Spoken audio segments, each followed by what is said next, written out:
नमस्कार, मी सावित्रीबाई फुले बोलते. सावित्री ज्योतिराव फुले. एक साधी मुलगी, पण शिक्षणाचा हक्क नाकारलेल्या समाजात मी ठरवलं काहीतरी बदल करायलाच हवा. मला माहित होतं की शिक्षणाशिवाय समाज बदलणार नाही. मी माझ्या ज्योतिरावांसोबत मुलींची पहिली शाळा सुरू केली. त्यावेळी लोकांनी आम्हाला खूप विरोध केला, दगड मारले, शिव्या दिल्या, शेण फेकले, पण आम्ही मागं हटलो नाही, कारण आमचे स्वप्न मोठे होते. स्त्रिया सुधारणार नाही, शिकायलाच हवं. आज मी सांगते, तुमच्या घरातील मूल किंवा मुलींना शिकवा. शिक्षण हेच खऱ्या स्वातंत्र्याचे शस्त्र आहे. जात धर्म भेदभाव सोडा, माणुसकीला महत्त्व द्या. चला, आपण सर्व मिळून अन्याय व अज्ञानाला हरवू.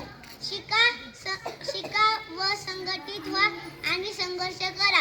अशा या सावित्रीबाईंविषयी मला 2 शब्द म्हणावेसे वाटते.